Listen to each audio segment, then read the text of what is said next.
Shalom a todos, bienvenidos una vez más al programa El Camino de Dios. Les habla el More Joseph, director de Ministerios Jaim, y le doy gracias al Eterno, al Dios de Abraham, al Dios de Isaac, al Dios de Jacob, al Dios y Padre, Yeshua el Mesías, por darnos la oportunidad de estar una vez más aquí en PAB 550. También agradecemos a la familia de PAB por este espacio que nos ha concedido por muchos años.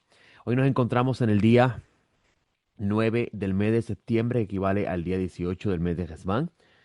Y como ustedes saben, este programa llega a ustedes de parte del Ministerio Jaime, el Ministerio del Árbol de las Vidas, cuyo propósito es llevar a conocer, compartir el conocimiento de la Sagrada Escritura desde la perspectiva de sus autores y el pensamiento conceptual de su época. Esto significa que nuestro ministerio se enfoca en enseñar la Sagrada Escritura desde el mundo donde ella se construye. Y conocer este mundo donde la escritura se construye es tan importante para así poder entender mejor lo que quisieron decir sus discípulos, lo que quiso decir el maestro cuando dijeron las cosas que dijeron que tenemos ahora en nuestros textos, las palabras que dijeron. Pero para hacer esto se requiere que la persona tenga conciencia de que la realidad y la creencia y la fe que tiene la persona hoy en día no es realmente la misma idea y el mismo pensamiento conceptual del tiempo de la Biblia. Y esto lo hemos estado enseñando mucho tiempo y usted va a decir que qué querrá decir este señor con esto. Mire, cosas tan sencillas como esta. Jesús no era cristiano. Jesús era un judío de su época que caminó y vivió como judío. Nunca salió del territorio de la tierra que conocemos como la tierra de Israel. Solamente llegó hasta Samaria, que en un tiempo Samaria pertenecía al reinado de Israel. Jesús mm, guardó la Torá, la ley que Dios le dio a Israel para observarla, la ley que los hace a ellos una nación santa y un pueblo sacerdotal. Nunca habló en contra de ella, al contrario, dijo que la justicia de los discípulos de él tiene que ser más alta que la de los escribas y los fariseos, y que si alguien pensaba o dejaba por nulo cualquiera de los preceptos que están establecidos en la Torá, será considerado pequeño en el reino de Dios. Jesús de Nazaret fue muy celoso con respecto a las leyes divinas, y a su vez Jesús de Nazaret eh, era monoteísta. Jesús de Nazaret no creía en la Trinidad. Él no pensaba que Dios era tres en uno. Incluso si usted lee con calma los textos que tienes en sus manos, como los evangelios, usted va a encontrar que Jesús habla de un solo Dios, el Padre. Él dice que Él es incluso usted va a encontrar, y lo cito textualmente, el Evangelio de Juan, capítulo 17, donde Él dice que la vida eterna es conocer a Dios, el único, conocerlo a Él, y este se está refiriendo al Creador, que te conozcan a ti, dice Yeshua, el único Dios verdadero, y a Jesús el Mesías a quien enviaste. Interesante, Jesús de Nazaret reconoce que Dios es el único Dios verdadero. O sea, Jesús está hablando de su Padre, de Dios como su Padre, y esto tiene un término mesiánico bien importante. ¿Por qué Jesús de Nazaret llamaba a Dios su Padre? Porque las profecías bíblicas decían que el descendiente de David sería adoptado hijo de Dios, y que a su vez Dios llamaría al hijo de David su hijo, y que el hijo de David llamaría a, a Dios su padre. Y este es el mundo del pensamiento conceptual que nosotros enseñamos en nuestro centro de estudio, porque entendemos que la figura histórica de Jesús de Nazaret debe ser restaurada, y su pensamiento conceptual debe ser conocido. Al igual que Pablo. Pablo es tomado en cuenta como la persona que promueve una nueva religión a los gentiles. Y eso es una media verdad. Y digo una media verdad, ¿por qué? Porque sí promueve una nueva religión a los gentiles no sabían nada del Dios de Israel, no sabían nada de la idea de que vendría un Mesías. No sabía que Dios iba a enviar su Santo Espíritu para que las personas que los reciban este espíritu, podrían andaran en los caminos de Dios, andaran con temor de Dios y a la misma vez fueran adoptados como su hijo. Eso lo dice Pablo en una de sus cartas. Eh, y estos gentiles que no tienen pacto, no tienen promesa, vivían sin Dios, no sabían nada del Dios de Israel, del Dios de toda la creación, revelarse a Abraham. Eh, Pablo trae este pensamiento, este conocimiento a estos gentiles y le dice a ellos que para poder participar del reino que ha de venir, tienen que jurar lealtad a su Mesías. Esto significaba que estos gentiles tenían que reconocer que no es el César el que tiene poder para salvar, no es el César el que ha de ser rey para siempre, sino un judío del pueblo más insignificante en ese periodo del tiempo, del pueblo que era esclavo y servidor del imperio más poderoso. De ese pueblo iba a surgir un rey que iba a ser rey para siempre. Y que Dios había escogido a ese rey para ser rey para siempre. Y que ese Dios que lo escogió a él para ser rey para siempre es el verdadero Dios.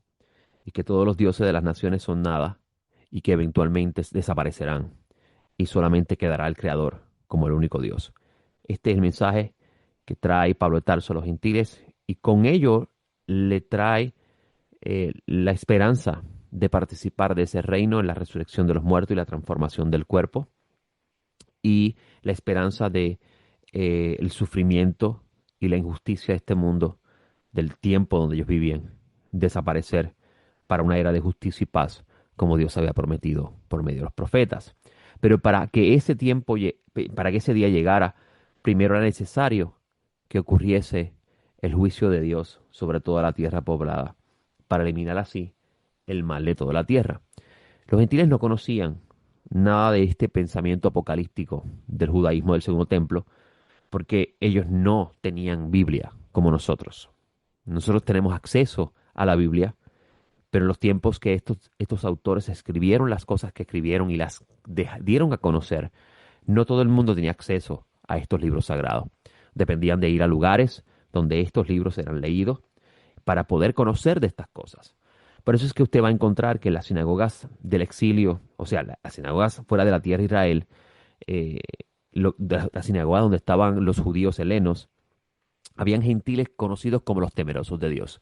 En cada ciudad habían gentiles que sentían afección, atracción hacia el Dios de Israel, pero no abandonaban sus dioses. Cada ciudad en el mundo imperial de Roma tenía un patrón, como hoy en Puerto Rico, que tenemos en Ponce la patrona de Ponce, la Virgen de la Guadalupe, y así por el estilo. Esa práctica tradicional que tiene su origen en las religiones de los pueblos paganos, también existía en el tiempo de Pablo. Cada ciudad tenía su deidad, su Dios, y la ciudad intentaba, buscaba o aspiraba a tener siempre a ese Dios contento, apaciguado, para que la ciudad pudiese estar en paz. Le adjudicaban las catástrofes y las situaciones incómodas de la vida a la ira de los dioses sobre la ciudad o el patrón de la ciudad. A lo cual estos gentiles, teniendo ese pensamiento conceptual, pues sentían afección por el Dios de Israel, pero no abandonaban sus dioses por razón de el temor que ellos sentían hacia lo que podría suceder si abandonaban su culto, el culto a sus dioses. Pablo trae un mensaje de abandonar la idolatría a los gentiles y unirse al único Dios. Reconocer al Dios de Israel como el único Dios verdadero, abandonar el culto imperial de César y ver a Yeshua el Mesías como el único rey de toda la creación. Esto traía revueltas en las ciudades donde Pablo iba. ¿Por qué? Porque estaba alterando la paz de los dioses de la ciudad. A lo cual por eso es que vas a encontrar en los diferentes textos las historias que usted lee en el libro de los Hechos, que Pablo a las ciudades que iba lo botaban, lo apedreaban, lo bofeteaban, intentaron hasta meterlo preso, o lo metieron preso varias veces. Y esto porque él estaba provocando, perturbando la paz de la ciudad al hacer que las personas abandonaran sus dioses para servir al único Dios. No porque Pablo estaba haciendo a las personas cristianas, sino porque Pablo estaba llevando a las personas a entender de que el Dios que creó todas las cosas escogió a un judío para ser rey para siempre y que el mundo como ellos lo percibían en ese entonces iba a cambiar, que los dioses iban a desaparecer y que el único Dios verdadero estaría solo en una nueva creación con su Mesías y todos los que habrían de participar en esa nueva creación. Este es el mensaje que trae Pablo en su tiempo. Este es el mensaje que nosotros desconocíamos, porque por razón de sus de reinterpretaciones de los textos, por los sucesos o la esperanza que ellos aguardaban en su tiempo, no ocurrir en su tiempo, valga la redundancia, nacieron ideas nuevas, conceptos que nada tienen que ver con lo que originalmente se enseñaba. Digo yo en forma de broma que si Jesús de Nazaret caminara entre nosotros hoy, de seguro no iría a la iglesia el domingo. Pero si iba a la sinagoga hoy en día, el día sábado, también lo iban a votar. Porque también en el judaísmo han nacido o existe pensamientos conceptuales o desarrollos de estos pensamientos conceptuales que son, que han evolucionado alejándose de la realidad principal del tiempo donde estos libros sagrados ocurren. Así que ambas religiones tienen su crisis, ambas religiones tienen sus problemas, y nosotros en nuestro centro de estudio buscamos reconciliar estas diferencias a la luz de de donde surgen los pensamientos, esto que usted conoce como la Biblia. Pero es importante saber que cuando hablamos de la Biblia tenemos que tener en cuenta que para el tiempo de Jesús, la Biblia que tenía que conocía Jesús no es la Biblia que nosotros conocemos. Jesús no tenía el Nuevo Testamento y Jesús no tenía un canon establecido tal cual como nosotros lo tenemos. Me explico. Jesús no pensaba que desde Génesis hasta Malaquí o Malaquías era lo único que se leía en el mundo del Segundo Templo, sino que habían otros libros que no están en nuestro canon, que ellos consideraban libros sagrados, que consideraban libros inspirados, que consideraban libros importantes dentro de la revelación de Dios. Y cuando nos encerramos en la idea de la sola escritura que trae la revolución protestante, nosotros perdemos la riqueza de poder conocer estas cosas que Jesús conocía y sus discípulos. Ejemplo de esto. En el capítulo 6, yo creo que lo mencioné en el programa anterior, en el capítulo 6 del libro de Génesis, encontramos que un texto bien enigmático, bien extraño para nuestro pensamiento moderno, que dice que los hijos de Dios vieron que las hijas de los hombres eran hermosas y que tomaron para ellas esposa. En la Septuaginta dice en el texto griego que los ángeles de Dios vieron que y las hijas de los seres humanos eran bonitas. Esto es interesante porque la Septuaginta está escribiendo aproximadamente 350 o tal vez 300 años antes de el primer siglo y es una traducción de la Biblia hebrea más antigua que el texto, que la traducción del Targum, y también se entiende que se utilizó un texto hebreo que es más antiguo que el texto masoreta, porque el texto masoreta tiene unas variantes que en la Septuaginta e incluso en los rollos del Mal Muerto se ha probado que no existían en el tiempo de estas tradiciones. Y usted va a encontrar en el mundo segundo templo que se desarrolla un pensamiento bien grande con respecto a ese capítulo y ese versículo. De entre eso está la idea de que los ángeles fueron enviados por Dios a enseñarle al ser humano a sobrevivir en este mundo porque por causa del pecado, el humano haberse revelado a Dios, Dios le había quitado la beneficencia del humano poder utilizar, alimentarse, sobrevivir en la creación sin la creación hacerle daño. Como dice el texto de la Torá, de todo lo que existe en el huerto puedes comer libremente. Ya a partir del pecado, la rebelión del hombre a Adán, del humano a Dios, Dios le dice, ahora tienes que trabajar, ahora tienes que encargarte de vestirte, ahora tienes que encargar de construir un techo para ti, porque tú no vas a recibir ya la protección como solías tener. Y el humano no sabía hacer nada de esto, lo cual se enseña que los ángeles de Dios fueron enviados de parte de Dios para ayudar al ser humano a sobrevivir en este mundo, a aprender a hacer las cosas. que eventualmente aprende a hacer. Pero según esta tradición extraña del mundo segundo templo, dice que los ángeles no hicieron eso, sino que le enseñaron al humano a hacer lo malo. Y que por razón de esto, Dios castiga a estos ángeles. Donde, interesantemente, en el libro de Génesis no dice nada con respecto a Dios castigar a estos ángeles. Sin embargo, sí dice que Dios eh, lamenta haber hecho al ser humano, porque el humano siempre se inclina hacia lo malo. Esto significa que la naturaleza del ser humano ha cambiado. El humano ya no es lo que solía ser, un ser humano a imagen de Dios, un humano perfecto ante los ojos del Creador, porque fue hecho a imagen de Dios y Dios es perfecto. Y, y como consecuencia de esto, Dios decide, el libro de Génesis dice que Dios decide destruir la creación. Pero no dice nada con respecto a los ángeles. No vas a encontrar en ningún lugar en la Biblia hebrea, o sea, lo que usted conoce como el Antiguo Testamento, relato alguno que habla sobre qué sucedió con estos ángeles. Y usted preguntará, ¿de dónde usted sacó todas estas ideas de que los ángeles hicieron esto? Pues había un libro, o existe todavía hasta el día de hoy, que en los tiempos de Jesús la gente conocía, y el libro es conocido como el libro de Enoch, donde se habla cómo estos ángeles hicieron lo que Dios no le ordenó hacer.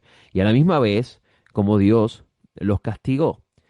Es interesante esto porque usted va a encontrar en una carta adjudicada a Pedro, en la carta se conoce como Segunda de Pedro, donde el autor de esta carta dice que a los ángeles que pecaron Dios los cerró en el prisión de oscuridad esperando el día del juicio. Hermanos, usted no va a encontrar en ningún lugar en el Antiguo Testamento que Dios haya dicho eso, que Dios haya hecho eso. ¿De dónde el autor de esta carta tomó esta información? Por eso es que cuando nos centramos en la doctrina de la sola escritura, que es una doctrina que nace mucho tiempo después, cientos de años después de los escritos que tenemos en nuestras manos como la Biblia. Cuando nos centramos en la doctrina de la sola escritura, de que la escritura solamente es lo que necesitamos para entender lo que Jesús enseñó, lo que está en la Biblia, usted está perdiendo la riqueza de esos recursos adicionales que existieron en los tiempos de Jesús, que ellos conocían y hablaban de ella.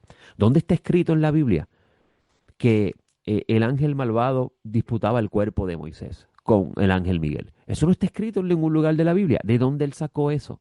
Eso se encuentra en la carta de Judas. Y eso es lo que nosotros hacemos en nuestro centro de estudio. Llevamos a las personas a poder ver la Biblia como Jesús la veía, como sus apóstoles la veían, para que así usted pueda conocer la fe original y pueda usted intentar andar en ella. Cuando digo intentar andar en ella es porque el camino que el Nazareno enseña no es tan fácil. Aunque él dice que su yugo es liviano y ligera su carga, eso tiene un contexto alrededor del mundo que Yeshua está hablando. En otro lugar, él dice que la justicia que debemos seguir los discípulos debe ser mucho mayor que la de los escribas y los fariseos. Pero no solamente eso, en otro lugar él dice que la puerta que lleva a la vida, el camino que lleva a la vida es bien angosto y que el camino que lleva a la perdición y la destrucción es muy ancho. Así que, de cierta forma, hay que tratar de reconciliar cuando Jesús dice que su yugo es liviano, ligera su carga, y a la misma vez dice que el camino de Dios es bastante complicado, o mejor dicho, difícil. Y no es que sea difícil en sí, sino que es la naturaleza del ser humano el que va a traer esta lucha de andar en el camino de Dios o no. Porque, como dice Pablo de Tarso en una de sus cartas, la concupiscencia, el deseo de la carne es muy fuerte y lucha contra los deseos del espíritu. El alma desea unirse a Dios, el alma desea conocer a su creador, porque de Dios salió el alma y a Dios regresa. Y el espíritu de Dios que está en el ser humano que recibe ese espíritu, pues lo recibió para ayudar al humano a acercarse a Dios, para ayudar al humano a andar en el camino de Dios.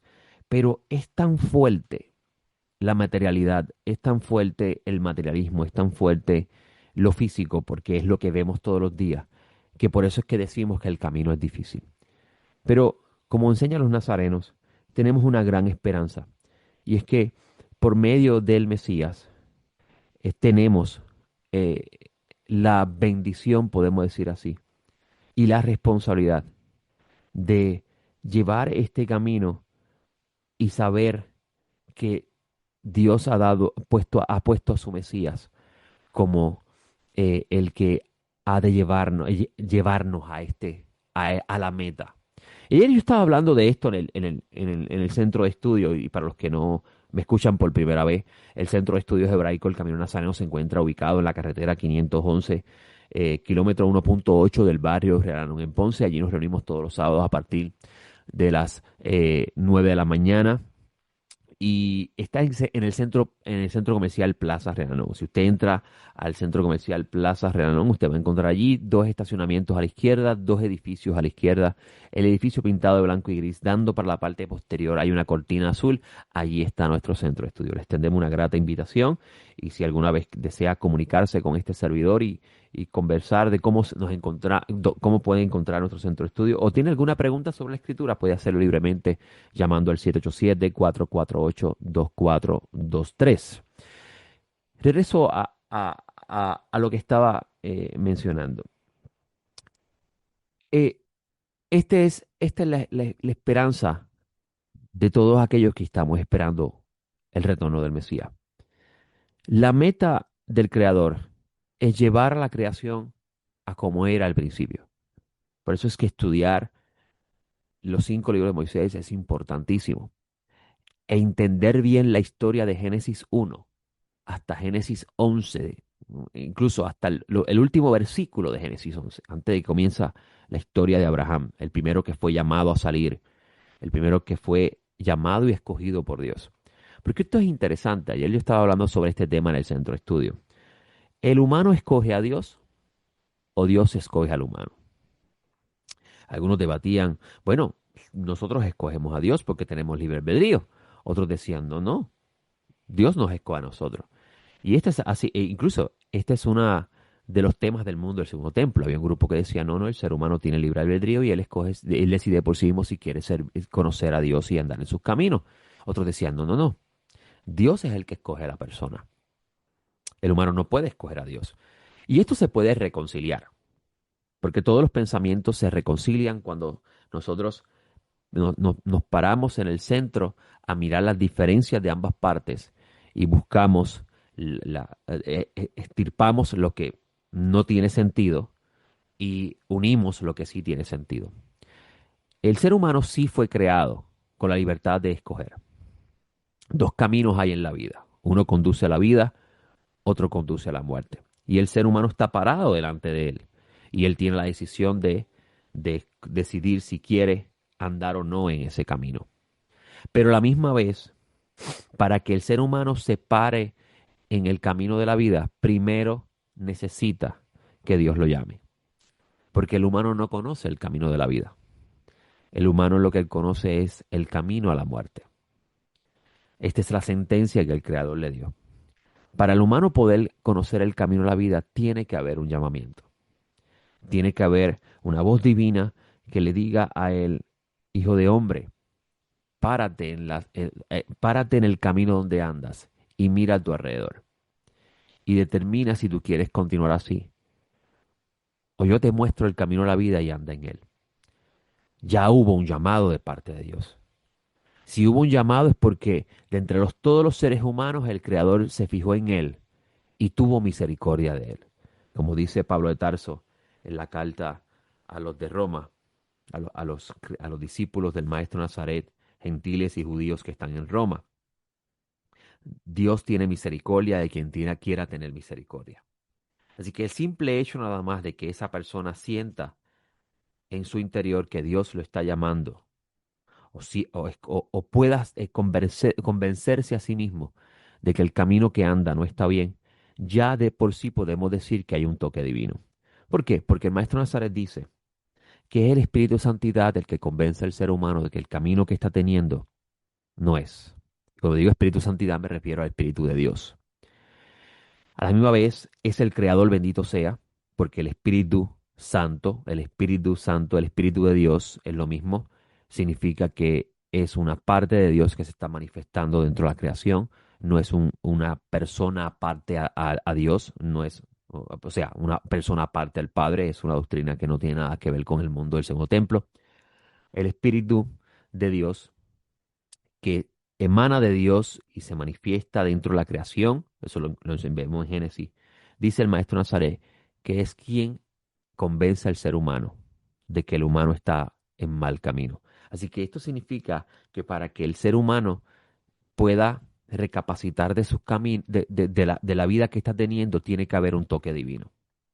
¿Y quién decide a quién es el que decide a quién tocar y a quién no? ¿Es el humano? ¿Es el humano el que decide, yo quiero servir a Dios, yo quiero conocerte?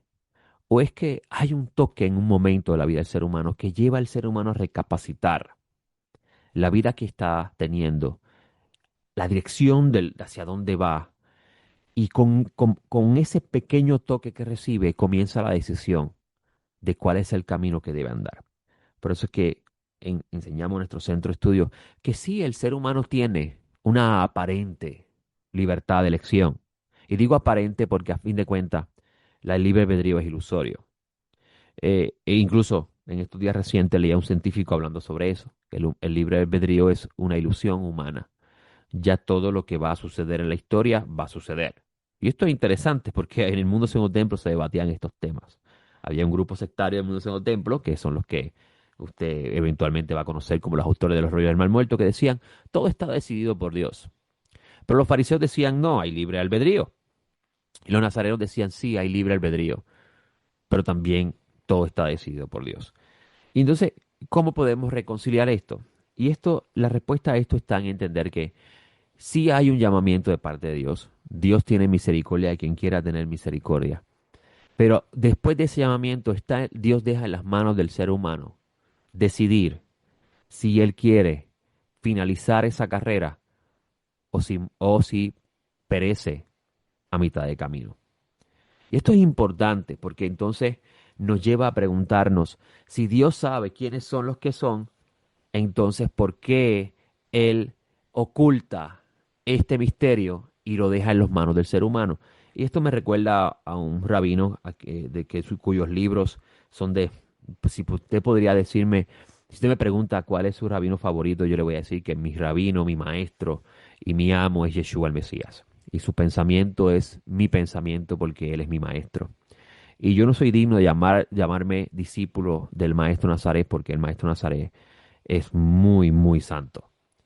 Y ser un imitador de él es una misión o un proyecto muy pesado que muy pocos pueden llevar. Por eso es que hay más creyentes que cristianos, si vamos a utilizar la palabra cristiano realmente. Nosotros identificamos al cristiano como perteneciente a una religión, pero en el mundo del segundo templo, cuando una persona se llamaba mesiánico o mesianista, es porque él él participaba o creía en la esperanza mesiánica y se identificaba con el líder de ese movimiento mesiánico. Ser imitador de Mesías es una carga muy grande que muy pocos pueden llevar. Pero si hablamos de otros rabinos, yo puedo decirle que Moshe Chaim Luzzatto es un gran sabio de su época y escribió muchos, muchos libros, y entre ellos hay un libro cuyo pensamiento se parece mucho al de Pablo de Tarso. Y en ese libro él habla sobre la creación y el propósito de la creación. Y él dice algo muy interesante, y con eso voy a cerrar este programa de hoy. Él dice, Dios deseó que el ser humano fuera dueño de su futuro. Y esto parece impactante porque entonces Dios deja en el ser humano la decisión de su vida. Podemos decir entonces que existe realmente el libre albedrío. El ser humano va a cosechar lo que siembra. Y es cierto, Dios dejó en las manos del ser humano decidir su futuro. Pero a la misma vez Dios sabe cuál es el futuro.